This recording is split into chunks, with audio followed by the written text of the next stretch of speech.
Pessoal, vamos retomar. Lembrando que se nós temos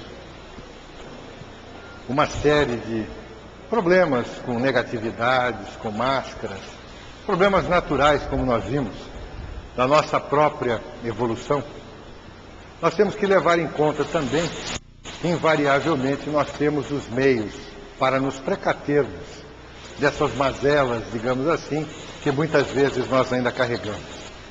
No livro do Céu e Inferno, Allan Kardec coloca de uma forma muito simples, em poucas palavras, aquilo que ele mesmo denomina de código da vida futura. O que equivale a dizer que é aquilo que nós podemos empreender no momento para que nós possamos, amanhã, estarmos em uma situação melhor do ponto de vista pessoal, sentimental, emocional.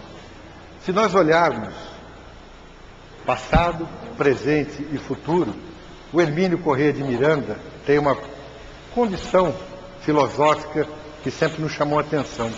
Ele diz que o presente, na verdade, é algo muito difícil de nós mensurarmos. E como é difícil de nós mensurarmos, ele chama o nosso presente de um ponto. É um ponto aonde nós sentimos os reflexos do passado e aonde nós podemos aspergir as ideias do futuro.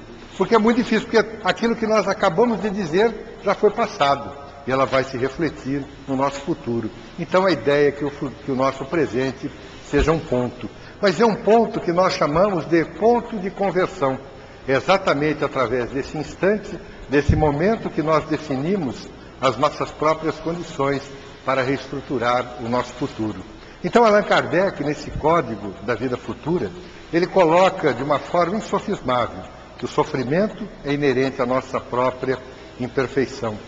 Mas também toda a imperfeição, assim como toda a falta que dela é decorrente, traz consigo o próprio castigo nas consequências naturais inevitáveis. Podendo todo homem libertar-se das imperfeições por efeito da pode igualmente anular os males consecutivos e assegurar a futura felicidade. 3 condições. Sofrimento entre a nossa imperfeição. Todos nós sabemos hoje que através do processo da reencarnação educativo, nunca punitivo, nós estamos fazendo o quê? Eliminando as nossas mazelas e adquirindo as nossas virtudes. Tudo aquilo que nós passamos é decorrente de 2 aspectos. Muitas vezes das vivências transatas, mas muitas outras vezes da nossa própria vivência atual. Porque muitas vezes nós descarregamos aquilo que nos acontece nos fatores causísticos do passado, o que na verdade a maioria deles, o próprio livro dos Espíritos, nos corrige nesse sentido. Que muitas das mazelas, muitas das dificuldades que nós passamos atualmente são decorrentes da nossa própria imprevidência nessa vida mesma. Então todo o sofrimento que nós passamos é decorrente da nossa própria imperfeição, oriunda do passado, oriunda do presente. Agora, no entanto, a toda a imperfeição, ou seja, toda a falta que dela decorre, o que acontece? Ela traz em si as próprias consequências. É aquilo que Allan Kardec se utilizou da lei de Isaac Newton, de ação e de reação. A toda ação corresponde uma reação em sentido oposto, de mesma intensidade, de mesmo valor. Se nós estamos criando uma situação antagônica, é natural que nós recebamos a contrapartida de forma equivalente. Isso não quer dizer que nós tenhamos que sofrer, muitas vezes, as coisas na mesma intensidade como nós a tenhamos praticado, por exemplo. Segundo dizem alguns, nós ouvimos diversas vezes, dizendo que a contabilidade divina funciona de uma forma, como o próprio nome o diz, divina. E a conta que se faz é relativamente simples. Todo o mal que se fez, anula-se mediante o mal ou que se faz. Fez e faz. Passado do ponto para que ele possa se resplandecer no nosso futuro. Então, se nós temos as dificuldades, as consequências que são naturais e inevitáveis, o que é que nós podemos fazer? Allan Kardec recomenda que nós podemos libertarmos-nos dessas mazelas nossas, das nossas imperfeições, por efeito da vontade. Mas a vontade era algo que fazia parte daquilo que Jesus expunha. Ele dizia de uma forma simples e enfática: tudo aquilo que eu faço, vós também podeis fazer. Ele colocava um condicionante: se tiverdes vontade. Então diz Joana de Ângeles que essa é uma proposta para aqueles que estão já psicologicamente aptos a promoverem a si mesmos uma nova ensancha, uma modificação, essa busca do autoencontro. Porque quem já consegue compreender que é possível fazer muito mais daquilo que nós fizermos ou já fizemos, se tivermos vontade, invariavelmente nós vamos conseguir nos deslindar dessas mazelas, dessas máscaras e dessas negatividades de uma forma geral. Então recomenda que nós façamos exatamente esse nosso autoencontro através de um processo de vigilância. Mas qual processo de vigilância? O mesmo processo que Jesus instituiu naquela época: vigiai e orai para que não estão. Está falhando, né? Hã?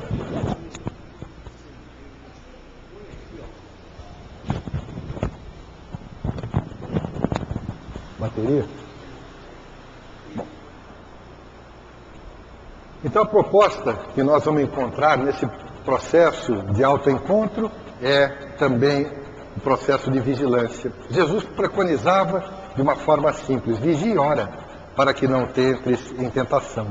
Joana de Ângeles, na obra O Ser Consciente, ela diz que Jesus, de fato, na sua condição de excepcional psicoterapeuta, ele recomendava a vigilância antes da oração, como forma de autoencontro, para depois ensejar-se entrega a Deus sem preocupação outra alguma.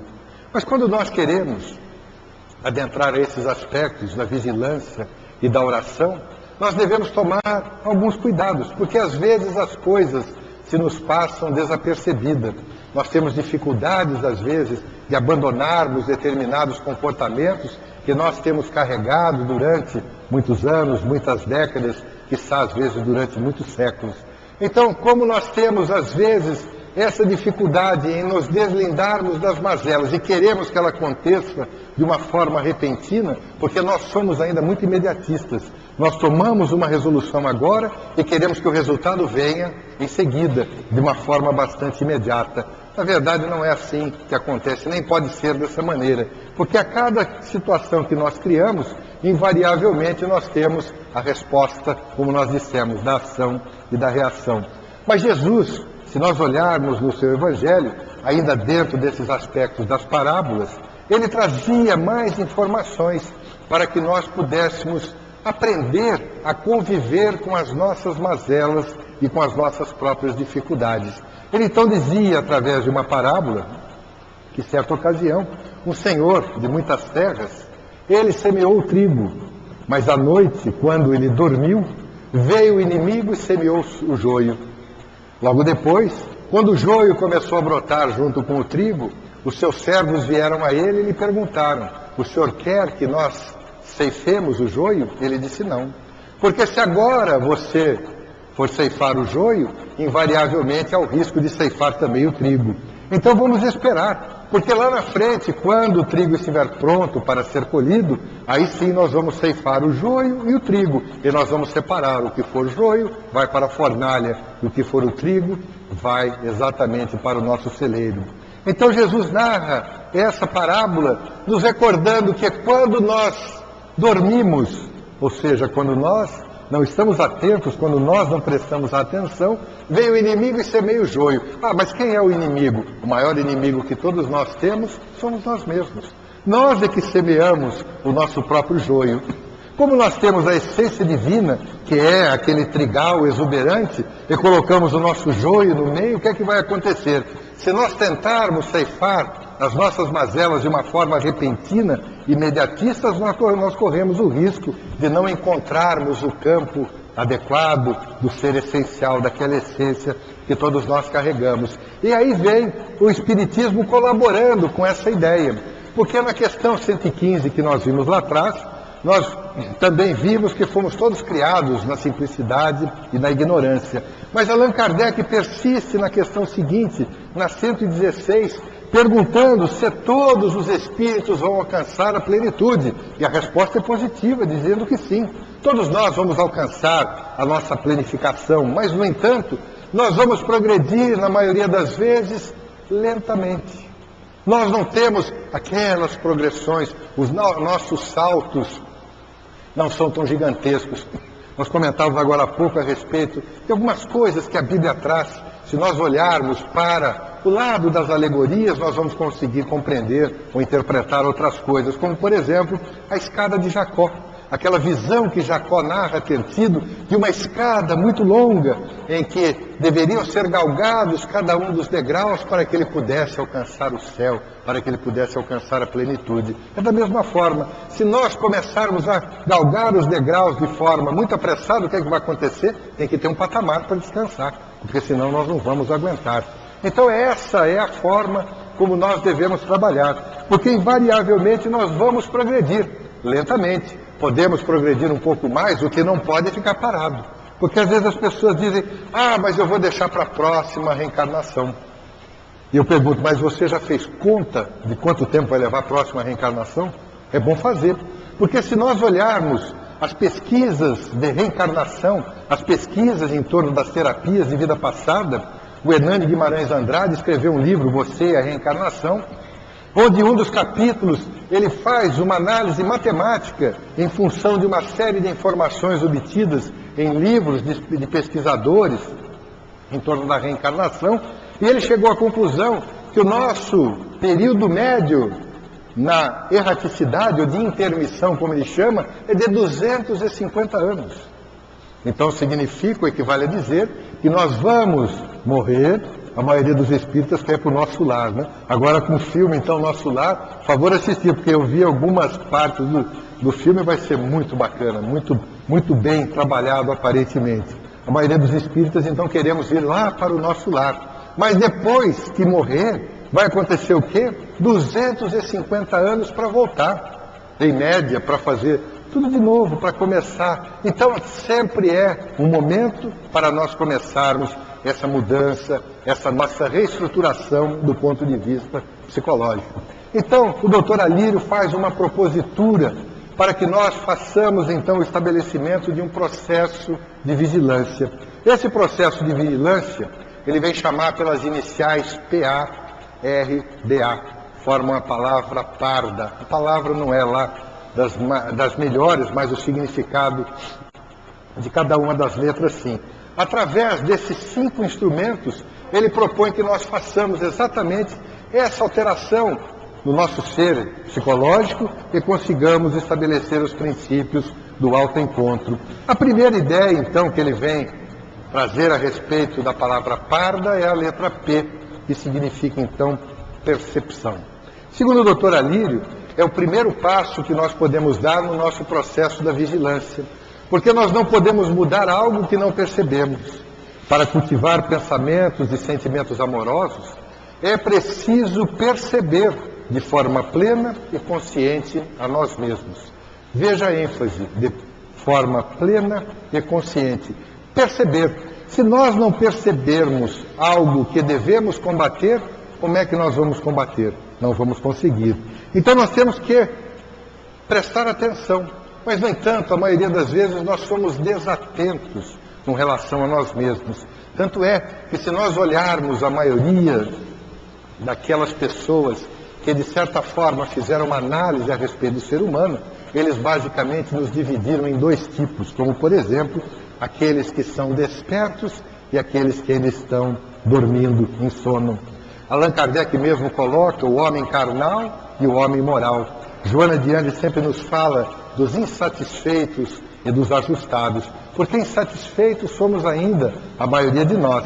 Se nós somos insatisfeitos, como é que nós vamos perceber qual é a nossa mazela? Porque nós temos tantas insatisfações, e assim, a pessoa que mora em São José do Rio Preto, quer morar em São Paulo, quem mora em São Paulo, quer morar em Taubaté, quem mora em Taubaté quer ir para a praia, quer ir para o Guarujá, quem mora na praia quer vir para a cidade, quem está na cidade quer ir para o campo, quem mora no campo quer ir para qualquer lugar. Nós somos, a maioria das vezes, insatisfeitos. Nós sempre narramos uma história que um amigo nosso narra em um dos seus livros, a respeito do plantador de batatas. Porque é sempre bom plantar batatas, ou mandar alguém plantar batata. Pelo menos faz alguma coisa de útil, né?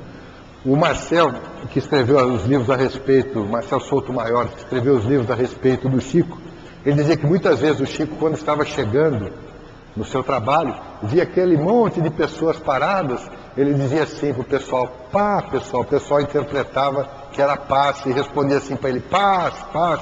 Ele dizia, não, é pá mesmo, porque se todo mundo pegar uma pá, pelo menos, e for trabalhar, com certeza a fila diminui. Então é necessário que nós tenhamos, digamos assim, essa forma, né, de nós modificarmos. E o plantador de batatas era um desses insatisfeitos. Ele morava, esse nosso amigo de Uberaba, que era um plantador de batata de Uberaba. Então ele estava capinando o batatal dele e ele chegou a uma conclusão horrível. Aquele gesto tradicional, bota a enxada no chão, a mão em cima do cabo e o queixo em cima da mão, e começa a queixar-se. Porque botou o queixo para queixar-se, parece uma coisa natural. Então ele começou a pensar, eu não aguento mais plantar batatas, capinar batata, cuidar da batata, colher batata. Eu estou esgotado de todo dia fazer a mesma coisa, do mesmo lugar, da mesma maneira. E aí ele olhou para a estrada, estava passando o ônibus. Ele disse assim, mas deve ser muito bom ser motorista de ônibus. Porque ser motorista de ônibus, eu vou de uma cidade a outra, de outra a outra, eu vejo novas paisagens, conheço novas pessoas. Ai, que vontade de ser um motorista de ônibus. Então nós vamos passar de ônibus. E aí então está o motorista de ônibus, e aí nós vamos ver o pensamento dele. Eu não aguento mais dirigir esse ônibus. Porque eu vou de Rio Preto até São Paulo, de São Paulo a Rio Preto. São sempre as mesmas curvas, os mesmos buracos, a maioria das vezes as mesmas pessoas. Eu não aguento mais dirigir esse ônibus. Eu preciso fazer uma outra coisa. E aí passou uma Mercedes-Benz. Ele olhou assim e pensou, que bom se eu fosse um empresário. Ah, que maravilha ser um empresário. Então nós vamos passear de Mercedes-Benz. E aí está lá o empresário pensando, como é que eu vou pagar o 13º? E o empréstimo do BNDES? Esse mês eu não tenho dinheiro para pagar mais nada, como é que eu vou fazer? E aquela preocupação, aquela angústia. Ele disse assim, eu não aguento mais a minha fábrica, eu preciso mudar de atividade, eu preciso encontrar uma outra coisa. Olhou para o céu, estava passando um avião. Ele disse assim, ai, mas que vontade, olha, de ser um piloto de avião, deve ser uma delícia. Vou para todos os países, vou conhecer novas culturas, deve ser maravilhoso ser piloto de avião. Então vamos passar de avião. E aí o piloto de avião, começando a pensar, e disse assim, eu não aguento mais ir de São Paulo a Nova York, de Nova York a São Paulo, eu não acompanho os meus filhos, eu não consigo acompanhar o crescimento deles, eu não consigo educar, não auxilio a minha esposa, eu estou esgotado dessa vida, que vida horrorosa que eu tomo, o que é que eu posso fazer? Eu preciso mudar. E aí, como o avião estava passando de Uberaba, ele olhou para baixo e viu o cara plantando batata. Ele disse assim, ai, que vontade de ser um plantador de batatas. É mais ou menos como nós transitamos nas nossas insatisfações. Então, quando nós nos ajustamos, como diz Joana de Ângeles, somos ajustados, a nossa probabilidade de alcançarmos êxito perante a empreitada é mais sincera, é mais fácil. Então, nós temos que ver se nós conseguimos perceber, se nós estamos despertos. Porque para estarmos despertos, era necessário que nós analisemos a nossa consciência. Afinal de contas, é lá que está inscrita a lei de Deus. É exatamente uma análise consciencial que nós vamos descobrir se nós estamos aptos ou não para perceber qual é aquele movimento egóico que nós precisamos combater em nós mesmos. Então, quando nós olhamos para dentro de nós, ai, o que é que eu posso fazer? Como é que eu vou ajustar as minhas necessidades para eu poder combater algo que está dentro de mim?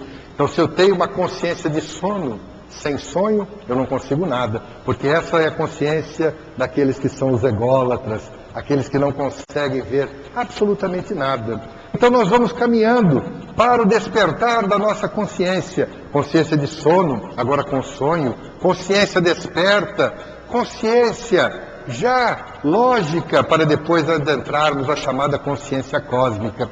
Mas se nós estivermos dentro já da consciência de sono desperto, já estamos acordando, já conseguimos dessa forma olhar para o nosso próprio interior e detectarmos, percebermos exatamente o que é que nós precisamos combater.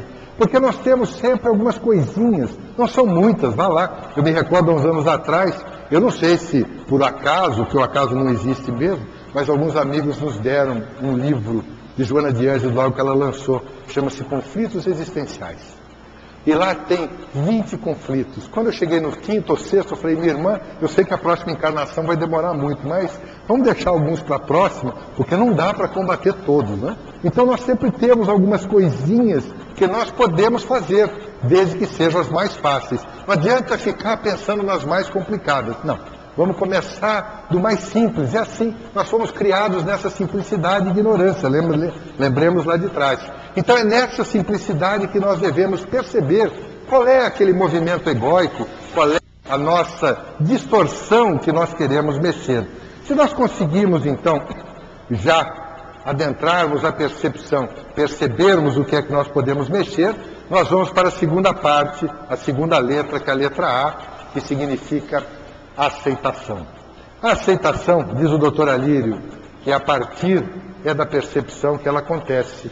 Mas nós temos que aceitar plena, amorosa e incondicionalmente os movimentos egóicos que são geradores das nossas tentações e que nos impedem de sermos equilibrados.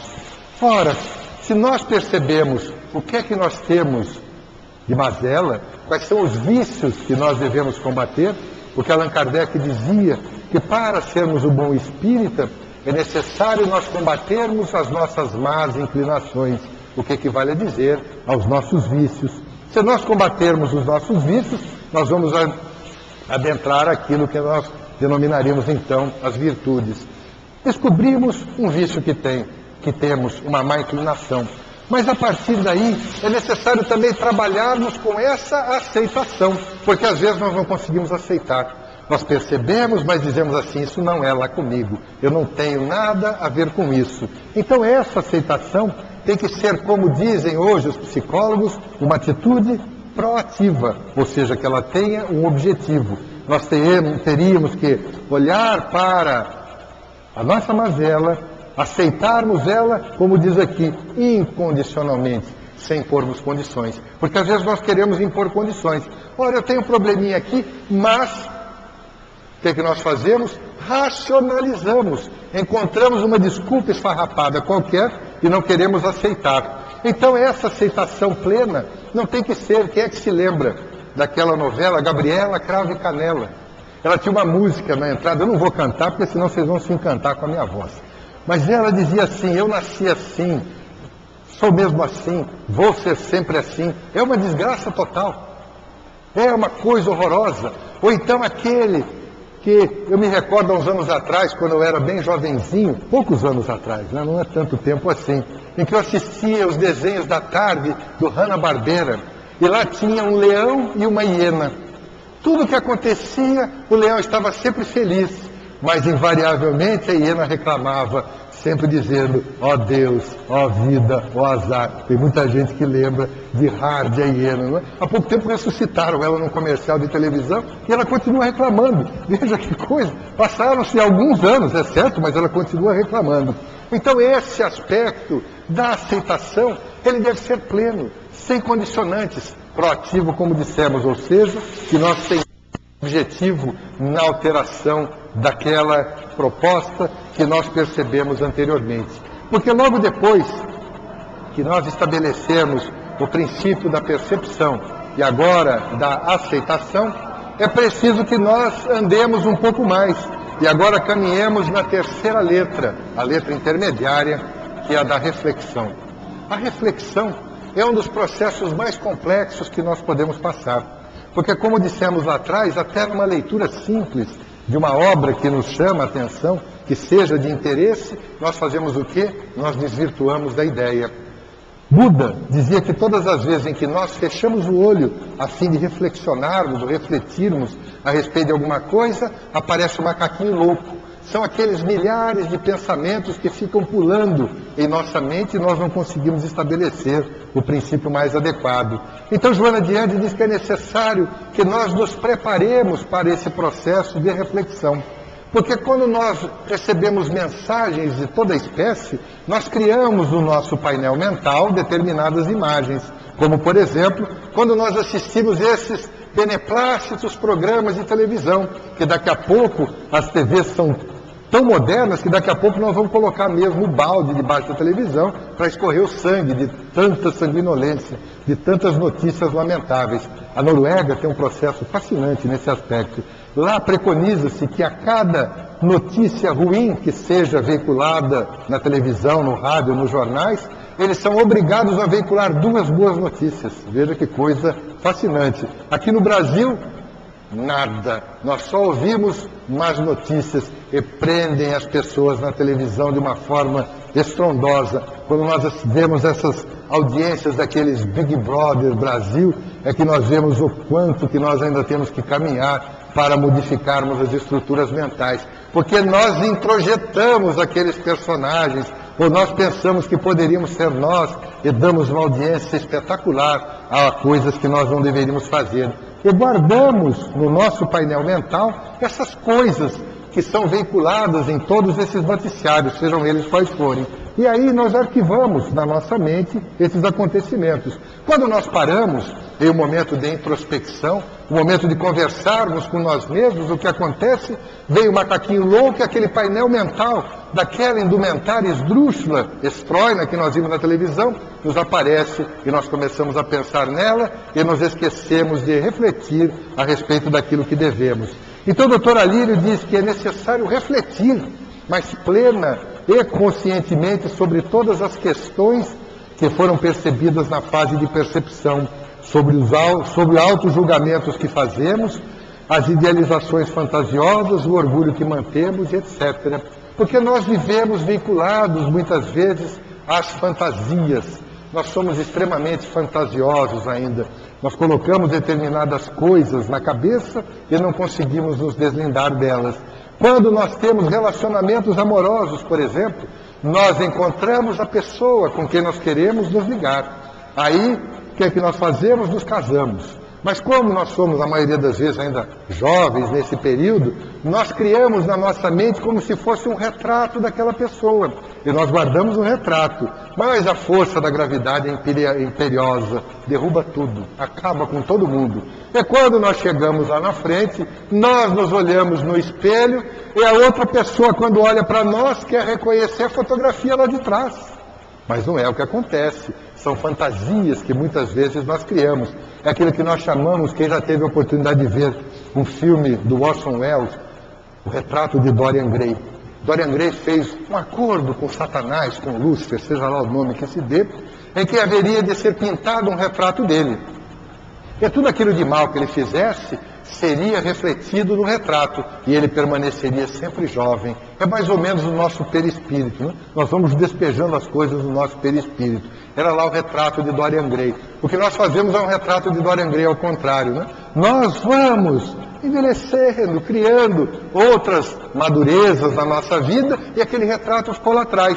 Nós criamos uma fantasia. E aí nós temos outras tantas fantasias que nós podemos ter, como no meio espírita. Quantas vezes nós fantasiamos coisas que não têm absolutamente nada a ver com o espiritismo, não é?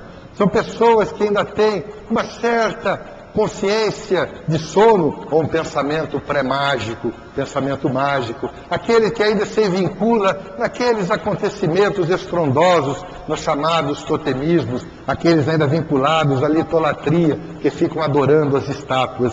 Então nós temos que tomar cuidado a respeito daquilo que nós vamos parar para refletir, porque é um momento tão espetacular que nós não podemos perdê-lo de vista, ou perder o ponto de vista que nós queremos analisar. Alguns anos atrás nós ouvimos um koan. Koans são histórias narradas pelos mestres zen budistas e que sempre tem algum condicionante de ordem moral embutido dentro dela. Narra a história de um homem que vivia uma pobreza muito profunda, muito grave. Havia se casado e a pobreza não ia embora de forma nenhuma. A região onde ele morava era tão pobre quanto ele. Ele não conseguia arrumar nenhum emprego que fosse, nada que lhe trouxesse nenhum benefício de ordem material. Então ele tomou uma decisão, depois de refletir profundamente, e no dia seguinte comunicou à sua esposa, disse: olha, eu não posso lhe proporcionar nada de bom aqui na nossa região. Então eu vou lhe pedir algo inusitado. Eu vou embora para uma região mais próspera. Eu vou ficar por lá, eu não sei quanto tempo, mas eu tenho certeza que eu vou voltar e trazer muito dinheiro, muita coisa para mudar a nossa vida, para nós abandonarmos essa pobreza. Não importa quantos anos eu leve, guarde-me e seja-me fiel até esse momento. Ela se espantou com a ideia, mas teve que aquecer. De fato, havia uma dificuldade muito grande. E ele partiu. A cidade mais próxima ficava 10 dias de caminhada. Ele foi se caminhando, caminhando, até que chegou na cidade. 1, 2, 3 dias depois, ele conseguiu encontrar um trabalho, um serviço. Quando ele conseguiu o emprego, ele disse assim ao seu patrão: eu gostaria que o senhor fizesse algo por mim, porque eu vou ser o mais fiel servidor que o senhor vai arrumar. Eu vou trabalhar constantemente, sem parar. Eu não quero nem um dia de descanso, absolutamente nada. Mas eu quero que o senhor pegue o meu salário e coloque o depósito dele em um determinado local, em um banco, uma casa de moedas, e eu só vou utilizar aquele mínimo necessário para eu poder me sustentar. Ele narrou a história da sua pobreza, da sua dificuldade. O tempo foi passando. Ele foi trabalhando incansavelmente, como ele mesmo dizia, e o seu patrão dizendo que depositava o dinheiro da forma como haviam combinado. E foram se passando 5 anos, 10 anos, 15, 20 anos. Então ele imaginou que já seria o momento adequado dele retornar ao seu lar. Foi ao seu patrão e disse assim: o senhor se recorda, há 20 anos, quando ele fez uma proposta? Ele disse: perfeitamente, eu me recordo. Mas agora quem vai lhe fazer uma proposta sou eu. Ele disse assim: mas o que é que o senhor quer me propor? Pois bem, o senhor quer ir embora. E como o senhor quer ir embora, o senhor quer todo o dinheiro que o senhor não gastou e que fazia parte do seu salário. Ele disse: é isso mesmo, como nós tratamos. Mas eu vou lhe fazer uma proposta. Você pode ter 2 opções. A primeira delas é pegar todo esse seu dinheiro e ir embora amanhã, de volta para o seu lar. Mas eu posso, ao invés de lhe dar o dinheiro, uma segunda opção, que é lhe dar 3 conselhos. O que é que o senhor gostaria? Ele, como era um homem ainda um tanto quanto rude, imaginou que um conselho daquele que era o seu patrão, quase um sábio, seria de bom tamanho. Mas o homem percebeu que ele estava em dúvida e disse assim: pense essa noite, amanhã você me responde. Ele foi pensar, e aquela reflexão, aquele pensamento profundo, ele precisava tanto daquele dinheiro, afinal de contas, 20 anos, mas um conselho é sempre um conselho. Ele disse ao patrão: eu quero os 3 conselhos. Mas você tem certeza? Porque você não vai levar absolutamente nada. Ele disse: não, eu quero os 3 conselhos. Ele disse: pois bem, o primeiro conselho que eu vou lhe dar: nunca tome atalhos na sua vida. Porque o atalho que você tomar, pode tomar a sua vida. Nunca pegue atalhos. Sempre vá pelo caminho que você conhece. Sempre faça aquilo que a sua própria consciência melhor lhe indicar. Não tome os atalhos. Ele disse assim: mas é verdade. Os atalhos eu posso me dar por um caminho que o conselho do senhor é bom. Vamos lá. Pois bem, o segundo conselho que eu lhe dou é para que você nunca dê atenção ao mal. Porque o mal está em todo quanto é lugar. Se nós dermos atenção ao mal, o mal vem e nos pega. Jesus dizia da mesma forma, muito semelhante, para que nós não temêssemos o mal. Porque o mal está à nossa espreita. Se nós não dermos atenção para ele, ele não nos pega. Então ele dizia: não preste atenção no mal. Não lhe dê atenção indevida, porque se você não prestar atenção nele, ele não vai te alcançar. Ele diz: pois bem, é um bom conselho. E o terceiro, qual seria? Quando você tiver que tomar qualquer tipo de decisão da sua vida, você nunca decida com raiva. Porque se você estiver tomado da raiva, você vai tomar uma decisão equivocada. Não tome nunca nenhuma decisão com raiva. Ele pensou bem e disse assim: mas é lá um conselho adequado. Disse: pois bem, eu gostei dos seus 3 conselhos, mas eu vou embora para minha casa, eu não vou mais trabalhar. 20 anos eu tenho que voltar. O patrão disse: pois bem, mas eu vou lhe dar alguma coisa para você levar. Porque você tem uma viagem de 10 dias a pé, então eu vou lhe dar esses 2 pães para que você leve e coma durante a viagem. E esse terceiro pão é para que você divida com sua esposa, pelo menos vocês vão ter algo com que dividir lá na frente. Apesar dos 20 anos das suas promessas, você pelo menos leve um pão para dividir com sua esposa. E ele saiu pela estrada, carregando os 3 pães. Quando ele chegou em uma determinada localidade, ele encontrou uma pessoa e disse assim: nossa, você está trazendo pães, eu estou com muita fome. Você me daria um pedaço do pão? Ele disse: não tem problema, eu tenho pão para me sustentar, dei um pedaço. Você vai para onde? Ah, eu vou para tal lugar. Ah, mas você vai por esse caminho? Ele disse: ah, eu vou sim, é o único caminho que eu conheço. Ah, mas então você vai perder tempo, porque se você pegar logo aqui à frente a estrada pelo lado direito, você vai ganhar 3 dias de sua caminhada. Você vai chegar 3 dias antes. Você não quer? Por que você vai lá? E ele explicou a sua história toda. Então, você vai ter com a sua esposa. Vá pela estrada mais curta, vá pelo atalho. E ele foi. Chegados 2 quilômetros, ele viu aquela estrada, parou e se lembrou do conselho: nunca tome atalhos. Manteve-se na estrada natural. Tocou para frente, logo depois havia uma estalagem. Ele pediu um pouso, um copo de água, e começou a conversar com o estalajadeiro. Ele narrou o que havia acontecido um pouco antes. Ele disse: encontrei uma pessoa e ele me recomendou que eu fosse por aquela estrada, um atalho. Ele disse: ainda bem que você não foi, porque essa pessoa que te encontrou é um assassino, é um bandido da nossa região. Ele recomenda às pessoas que entrem nessa estrada, que é totalmente desabitada. E pouco depois ele vem, rouba todos e assassina as pessoas. Ninguém sai vivo das suas garras.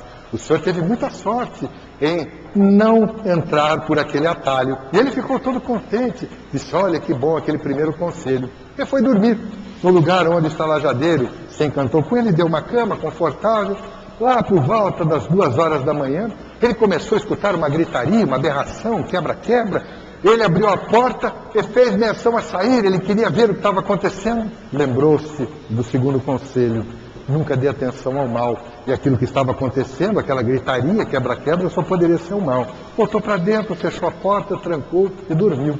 No dia seguinte, quando ele acordou, o estalajadeiro estava à porta e perguntou-lhe: o senhor ouviu o barulho de ontem à noite? Ah, eu ouvi. Mas o senhor não veio ver? Ele disse: não. Ah, sorte sua. Porque é o meu filho. O meu filho tem problemas de ordem mental muito graves. E às vezes ele sai à noite e se desprende das cordas e vem e assassina alguém. Ainda bem que o senhor não foi. Ainda bem que o senhor não deu atenção àquele determinado momento. Ele saiu então todo feliz, foi para casa quase que nas nuvens. Afinal de contas, ele não havia pego o atalho e agora não havia dado atenção ao mal. Estava radiante. Já chegando à sua casa, reconheceu a mesma casa. Ele avistou então aquela que seria sua esposa, mas do lado dela havia um jovem que lhe acariciava a face. Ele então foi tomado de uma raiva, de uma ira muito grande e disse assim: essa infeliz, eu disse a ela que se mantivesse fiel a mim, que eu voltaria algum dia, mas veja lá o que aconteceu. Agora já arrumou alguém. Tomou de um punhal e disse assim: eu vou matar esse infeliz, esse desgraçado. E quando partia para a ocasião, ele se recordou da terceira proposta: não tome uma decisão quando está com raiva. Guardou o punhal, voltou para a mata, resolveu dormir aquela noite na mata. E no dia seguinte acordou e disse assim: eu vou voltar à minha casa e dizer àquela infeliz que eu quero a minha carta de divórcio, já que ela casou-se com outro. E foi. Quando chegou diante da sua casa, bateu palmas, a porta se abriu, a sua mulher reconheceu, saiu, abraçou, encheu de beijos. Ele disse assim: mas como é que você vem me beijar, sua traidora? Ele disse: mas como traidora? Ontem eu passei aqui e vi você se vangloriando com um jovem. Ele disse: o jovem? Ai, aquele jovem é nosso filho. Porque quando você foi embora, há 20 anos atrás, eu não sabia, mas eu estava grávida. Ele nasceu e conviveu comigo todos esses dias. Ontem ele veio aqui para se despedir de mim, que ele vai a uma viagem curta. E daqui a pouco ele volta para casa. E ele então se recordou da terceira proposta: nunca tome uma decisão de forma apressada. Então, se nós tomamos atalhos nas nossas vidas, se nós queremos, de certa forma, prestarmos mais atenção no mal, o que é que vai acontecer? As nossas reflexões não serão corretas. E se nós decidirmos com raiva, vai ser pior ainda, porque aqui, quarta letra da parda, é exatamente a decisão. Essa decisão que nós temos que tomar, a tomada de decisões. Como diz o doutor Alírio, logo depois da reflexão, é preciso tomar a decisão, mais uma vez, plena e consciente do que fazer para iniciar o trabalho de ressignificação dos nossos movimentos egóicos.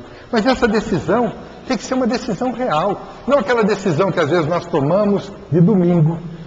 Sábado e domingo, nos empanturramos de tudo quanto é coisa, macarronada e não sei o que, churrasco e tal. Domingo à noite, todo mundo empanzinado. E aí sai pela casa, eu nem sei se existe mais, sal de fruta eno, Alka-Seltzer e tal. E aí toma aquela decisão, amanhã eu começo o meu regime. Mas o problema é que depois de amanhã, vem outro amanhã.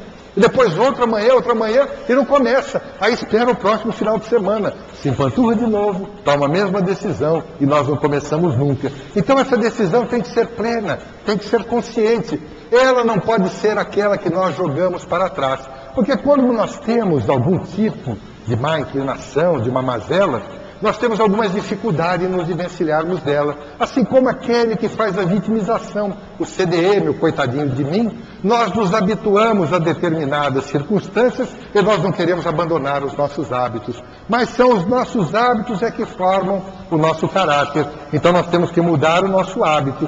Quando nós temos que mudar, nós temos dificuldades. Se nós nos recordarmos de uma passagem de Jesus, ele vinha adentrando a cidade de Jerusalém, quando ele passou pela chamada piscina de Betesda, ou a piscina de 5 pórticos. Havia uma tradição naquela piscina que dizia que todas as vezes em que essas águas se agitassem, é porque os anjos ali haviam adentrado, e aquele que fosse o primeiro a mergulhar nas suas águas seria curado dos seus males. Essa tradição dos anjos até hoje acompanha o povo judaico, o povo hebreu. E havia, conforme narra o Evangelho, um homem que estava preso ao seu catre havia 38 anos. Quando Jesus então se aproximou dele, lhe fez a tradicional pergunta: tu queres ser curado? Porque Jesus sempre perguntava, porque se não quiser ser curado, ninguém é curado. A doutora Hannah Wolff escreveu uma série de obras a respeito de Jesus, inclusive em torno da psicologia profunda. Ela faz uma análise bastante profunda desses momentos de Jesus junto a essas pessoas. Esse homem é um desses momentos mais insofismáveis da nossa dificuldade em abandonarmos os nossos vícios. Porque quando Jesus faz essa pergunta de tu queres ser curado, que a doutora Hannah Wolff diz que é a primeira pergunta que qualquer terapeuta deve fazer às pessoas, porque se as pessoas não quiserem, jamais serão curadas, ele então deu uma resposta antagônica. Querer eu quero. Aí o que é que ele faz? Bota a culpa nos outros. Toda vez que eu me aproximo da água, alguém entrou antes e eu não consigo me salvar. Então a Hannah Wolff diz que se ele quisesse mesmo, o seu catre estaria bem ao lado da piscina, porque o Evangelho diz que ela estava afastada da piscina. E se ele quisesse mesmo se curar, ele ficava na borda, mexeu a água, dá um jeito de pular. E o que é que ele fez? Botou a culpa nos outros. Todas as vezes em que eu mergulho na água, veio alguém e mergulhou antes.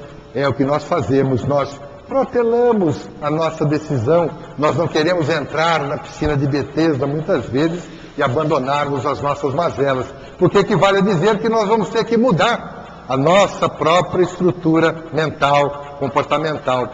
Mudança de Joana de Ângeles que dói, e dói mesmo. Quem é que já fez mudança de casa?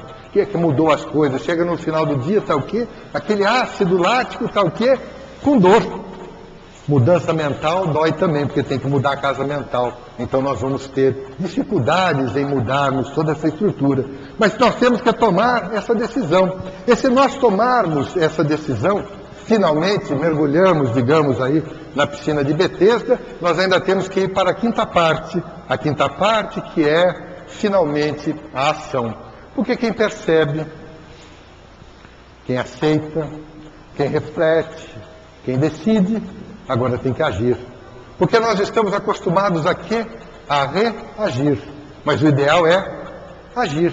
Então agora nós temos que partir para a ação.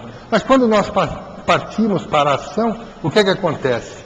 Tomada a decisão da mudança, torna-se essencial a ação plena e consciente para a substituição gradativa e suave do movimento egóico dificultador da prática do amor. Veja lá, a substituição gradativa e suave, não é abrupta, não é pular a escada que mencionamos lá atrás, daquele movimento egóico que nos impede o que é a prática do amor, que é exatamente o nosso autoencontro, a busca do ser essencial, permeado então pela energética do amor. Mas quando nós entramos nesses aspectos agora da ação, nós temos que perceber que nós temos uma série de coisas que não sejam lá aquelas máscaras, negatividades, mas nós temos outras más inclinações.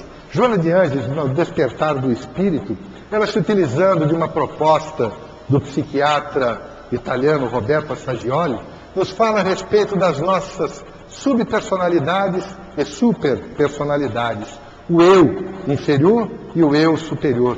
Ela fala a respeito das subpersonalidades, que são aquelas más inclinações que nós carregamos, e as superpersonalidades já são aquelas virtudes que todos nós estamos aprendendo ao longo da nossa trajetória. Mas quando fala dessas subpersonalidades, é que começa a aparecer, por exemplo, a nossa grande dificuldade em torno do medo. Porque o medo é o primeiro sentimento que nós tivemos. Lembra lá atrás, falamos que os espíritos nos responderam que para nós desenvolvermos as nossas aptidões, nós temos dois componentes, a inteligência e o sentimento, as duas asas da moral e do intelecto. Então, a primeira sensação, o primeiro sentimento que nós tivemos foi de medo, desde a nossa criação lá atrás.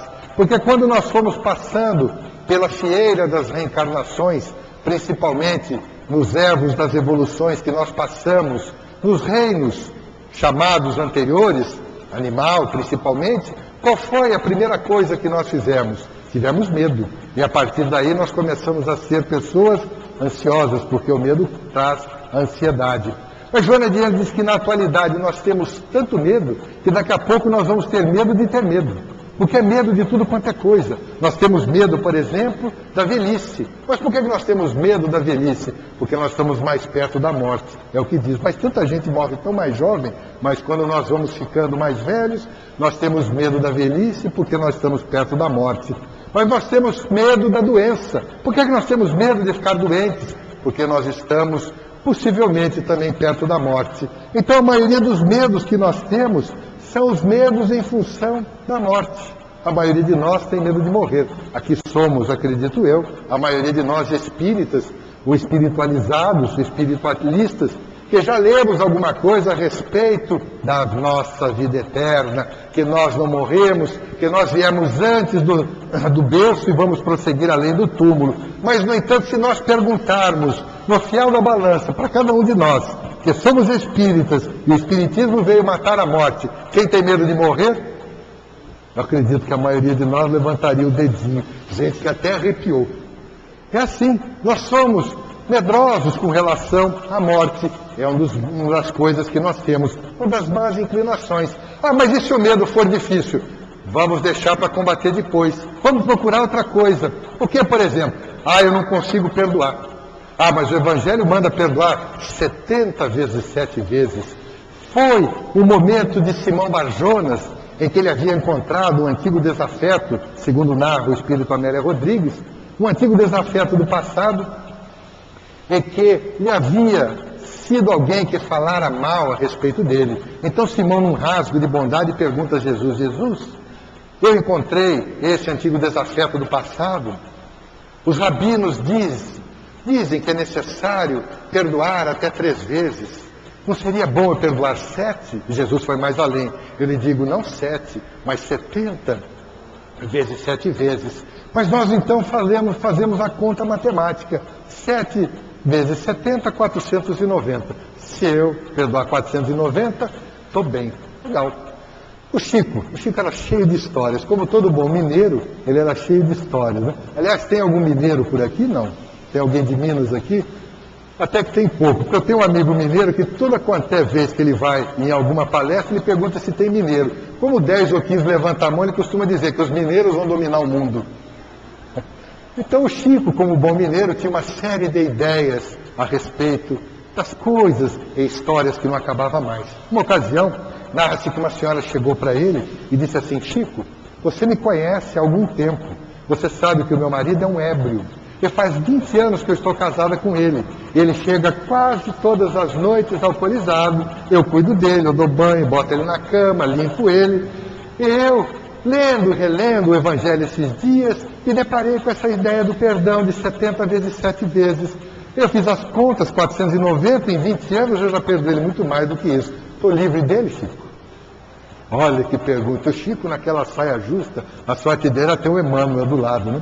O Emmanuel então disse assim: Chico, diz a nossa irmã que é 70 vezes 7 para cada vez.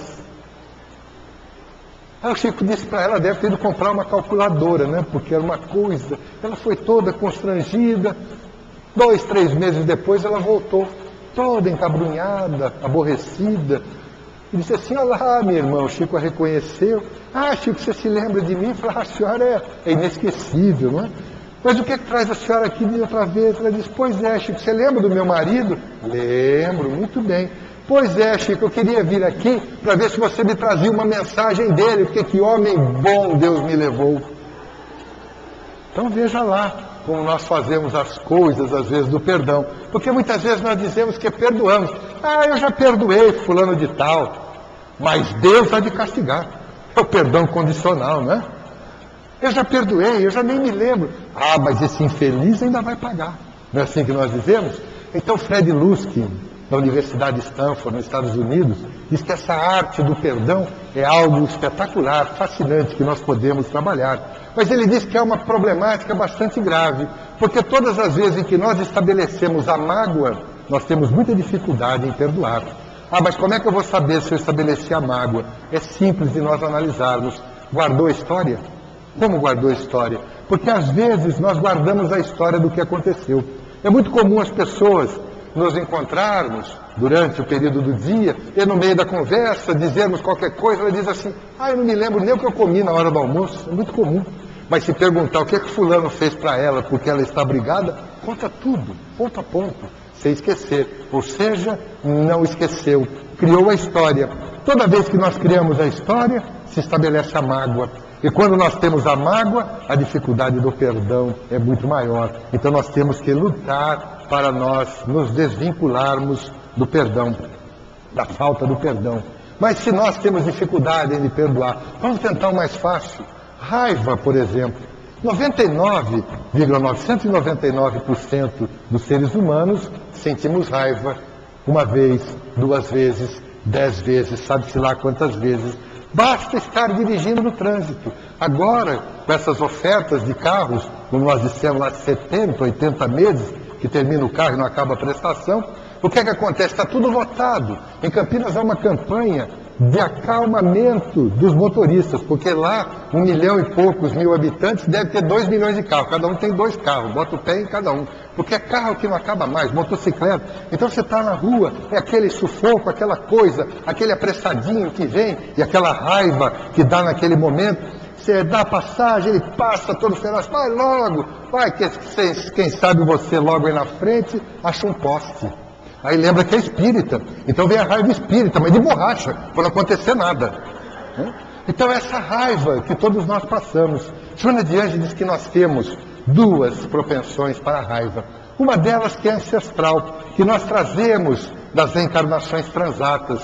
Essas raivas que nós passamos, porque no passado nós não conseguimos, de certa forma, impor as nossas ideias, impor aquilo que nós pretendíamos que fosse o correto. Então nós guardamos a mágoa e com ela nós renascemos com muita raiva, muito raivosos. A outra razão da raiva é que nós somos, na atualidade, muitas vezes mal educados. Nós temos que criar bons hábitos, como nós dissemos lá atrás. São os nossos hábitos que formam o nosso caráter. Mas se nós temos então bons hábitos, bom caráter, bem educado. Maus hábitos, mau caráter, mal educado. Então se nós conseguirmos estabelecer os princípios mais adequados para combatermos, por exemplo, a raiva, mesmo que tenhamos tido uma educação equivocada de pais e mães exigentes que faziam com que os filhos tivessem muita raiva, porque a criança é muito espontânea. A criança costuma dizer com muita facilidade, sim, não, não quero ou quero. Elas são muito espontâneas. E nós todos fomos crianças, ainda somos espirituais. Mas todos nós passamos por uma infância, e às vezes com muitas dificuldades. E às vezes nós trazemos essas ou esses condicionantes do passado presente até a nossa atualidade. Então, cuidado que nós temos que ter com relação a determinadas exigências descabidas, o que não quer dizer que possa deixar as crianças plantar bananeiras, vamos dizer assim, aonde quiserem, né? Um pouquinho de educação é sempre bom. Agora que vão impedir as palmadinhas, eu não sei o que vai ser, porque eu dei umas palmadinhas nos meus filhinhos também, eles não me odeiam até hoje, o que é muito bom, né? Então, não sou adeptos da truculência, mas de vez em quando uma puxãozinha de orelha vai muito bem, ajuda. Eu gostava muito de um ponto crucial aqui atrás da nuca, assim, puxar o cabelinho. Tá com probleminha, filhinho? Vem aqui que eu já cuido rapidamente. Então, esses problemas educacionais que não são causadores de nenhum transtorno no futuro. Então, se nós temos essa possibilidade de nos educarmos para a raiva, é uma das possibilidades de modificarmos a nossa estrutura de comportamento. Mas nós temos que tomar cuidado, porque às vezes a raiva mata. A doutora Elizabeth Kubler-Ross, médica psiquiatra, que foi uma das autoras da proposta da tanatologia, que é a ciência que estuda a morte, médica psiquiatra também nos Estados Unidos, escreveu uma série de livros sobre a morte, o morrer, por exemplo. Em uma dessas obras, ela narra um caso em que ela diz que as pessoas foram assassinadas pela morte. Ela estava saindo do hospital de Chicago, onde trabalhava, quando foram avisados que estavam a caminho do hospital 5 pessoas com graves ferimentos decorrentes de um acidente numa estrada próxima. Ela então resolveu esperar, e uma enfermeira que estava com ela disse que também esperaria, porque era um atendimento emergencial, poderia faltar pessoas naquele instante. Elas ficaram até lá quando chegaram as ambulâncias trazendo as 5 pessoas. Quando saiu a terceira pessoa da ambulância, a enfermeira reconheceu que se tratava do seu marido. Eles foram levados todos ao centro cirúrgico e morreram os 5, ou na cirurgia, ou momentos depois. Então a doutora Elizabeth Kubler-Ross, através da enfermeira, que era esposa de um dos acidentados, conseguiu encontrar as razões daquele acidente. Ela disse que o marido da enfermeira era um homem que guardava uma raiva muito profunda. Ele estava dirigindo numa estrada quando alguém resolveu ultrapassá-lo. E quando a pessoa veio ultrapassá-lo, ele não gostou de ser ultrapassado e acelerou. A outra pessoa também ficou com raiva e acelerou mais. E aí eles começaram a disputar uma corrida na estrada. E não se perceberam que era uma estrada de dupla mão. Quando chegaram ao topo de uma subida, não viram que havia um carro no outro sentido, em direção oposta. Bateram os 3 carros, 3 famílias ficaram dilapidadas naquele momento. 5 pessoas morreram. Então a doutora Elizabeth Kubler-Ross diz que foram assassinados pela raiva. Então nós temos que ver qual é o movimento que nós podemos aqui evitar e que dificulta o nosso amor. Então ele diz, o doutor Alírio, que esse aspecto da ação é importante nessa fase, nós estabelecemos um plano de ação, começando a se trabalhar com os movimentos egóicos, os mais simples e fáceis de serem transmudados. E à medida que se obtenha sucesso, buscar os outros hábitos mais enraizados. Então nós temos uma série de subpersonalidades que nós podemos tentar desenraizar de nosso conteúdo psíquico. Então ele recomenda que essa última parte da parda, que seria a ação, ainda é recomendável sobre 4 aspectos, porque ela passa por fases de mudança. Ele diz que a primeira fase de mudança da ação é exatamente as nossas reflexões sobre o movimento egóico que se está trabalhando, surgem após a sua manifestação. Essa fase é uma fase de aprendizado, quando a pessoa reflete sobre os seus erros e aprende com eles. Quando nós tomamos a decisão com raiva, vamos lá e agimos. Pronto. O que aconteceu? Exatamente. Estamos trabalhando a raiva, por exemplo. Só que nós partimos para a ação ou a reação motivados, por exemplo, pela raiva. Depois que nós fazemos, o que acontece? Aí nós vamos refletir sobre os nossos erros. Nós reagimos primeiro e agimos depois. Percebemos só depois. Aí ele fala a respeito da segunda fase de mudança. As reflexões começam a surgir durante a manifestação do movimento egóico, possibilitando que o indivíduo possa analisá-lo melhor, com o intuito de superá-lo. Quando nós estamos praticando um determinado ato, vem a ideia da decisão que nós tomamos em abandonar aquela má inclinação. Mas nós já estamos ali, naquele momento, naquele ponto, que é o do presente. E aí, o que é que nós fazemos? Nós podemos deixar com que ele traga bons reflexos para o futuro, ou que ele esparja as nossas mazelas no passado. Porque se naquele ponto nós agredirmos, nós vamos estar transformando aquele momento em um passado lamentável, mas nós podemos transformá-lo em luz do nosso futuro. E aquele momento é o momento de uma decisão bastante grave. Então nós já estamos em uma segunda fase. Era o que nós fizemos? Partimos, como diz o brocado popular, para a ignorância. E depois nós fazemos o quê? Nos arrependemos. Antigamente dizia que o castigo vinha a cavalo. Agora, para os espíritas, deve vir via internet. É imediata. Fez a coisa, de imediato a consciência já clama, porque nós devemos mudar. Agora nós temos a possibilidade de irmos para a segunda fase de mudança, ou seja, estamos no meio do caminho. Então ele sugere que depois dessa segunda fase, invariavelmente chega a terceira. As reflexões começam a surgir antes da manifestação do movimento egóico, possibilitando ao indivíduo escolher entre ficá-lo ou não. Veja lá, é o nosso chamado livre-arbítrio. O que é o livre-arbítrio? É a nossa liberdade entre duas ou mais opções em tomarmos uma delas, seja ela qual for. Então, se nós começamos antes do acontecimento a não praticá-lo, que bom, já estamos melhorando. Todo mundo passa realmente raiva. Nós também passamos, vezes por outra, algumas situações semelhantes. Eu me recordo, há uns anos atrás, a minha filha estudava, nós moramos em Campinas, ela estudava em Franca, 300 e poucos quilômetros. E na época das férias, vinha para casa, é aquela delícia, o pai coruja, a mãe galinhona, cuidando dos filhos, etc. É aquele momento muito gostoso, muito peculiar, muito particular. E quando chegou no começo de janeiro, era uma quinta-feira, ela disse assim: pai, amanhã eu vou para Franca. Eu disse: mas minha filha, nós estamos aí no começo do ano, não começaram as aulas ainda. Ela disse: não, pai, é que é formatura. Eu falei: mas você não vai formar agora, você não vai formar no final desse ano, do outro ano?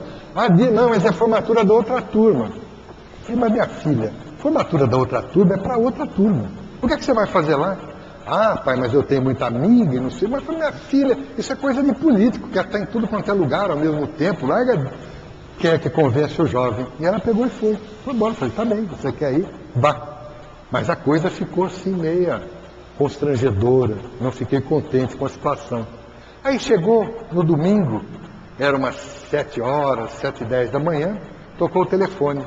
E quando tocou o telefone, uma vozinha do outro lado, que eu sentei na cama, assim, meio atordoado, aquele acordar, assim: pai, eu já pensei que fosse transcomunicação instrumental, alguma coisa diferente. Eu já tinha passado uma experiência com meu filho, porque os jovens hoje, mesmo com celular, você não encontra ele. E há pouco tempo eu liguei no celular do meu filho diversas vezes e nada. Até que daqui a pouco tocou o telefone e do outro lado diz assim: pai, fica sussa. Eu falei: como? Eu imaginei: não se assusta, estou no céu. Eu falei: morreu. Mas pelo menos foi para o céu. Devia ser legal, né? Devia ser um bom rapaz. Mas não era, não. Pai, não se assusta. Eu estou no céu, é no celular. Veja lá. E eu já achando que era transcomunicação instrumental. Que ele estava falando do céu. Pai, fica assusta, estou no céu. Eu falei: bom, não se assusta. Então aquela vozinha assim: pai. Eu falei: nossa, é outra comunicação instrumental. Eu falei: quem é? Sou eu, pai. Ah, minha filha, o que foi? Ah, pai, nem te conto. Eu falei: filha, pode contar que eu estou sentado. Pode contar, o que foi, minha filha? Ah, pai, eu bati o carro. Bateu o carro, filho? Ah, bati o carro. Machucou alguém? Não, pai, 6 pessoas estavam dentro, então tudo bem. Mas minha filha, 6 pessoas, seu carro cabe mal, cabe 4. Você botou 6 pessoas no seu carro, mas não machucou ninguém? Não, pai, não machucou. Foi só falar, a jugular cresceu. Aí veio a raiva. Eu disse assim: muito bem, você destruiu o carro. Ah, pai, eu acho que sim. Então você pega no porta-luva do seu carro, tem um cartãozinho que é do seguro. Você liga para ele rebocar o carro. Mas, nem mais nem menos. Mas, pai, você não vem aqui me pegar? Nunca. A jugular já estava bem dilatada. Nunca. Tá bem, pai, tá bem. Quando for umas 9 e pouco, ela falou assim, ligou de novo, falou: pai, o que foi agora, minha filha? Ah, o reboque veio e recolheu o carro e levou para uma oficina que estava de plantão. Quando desceu o carro lá, o mecânico falou assim, nossa. Eu falei, pera um pouco, minha filha, eu vou sentar.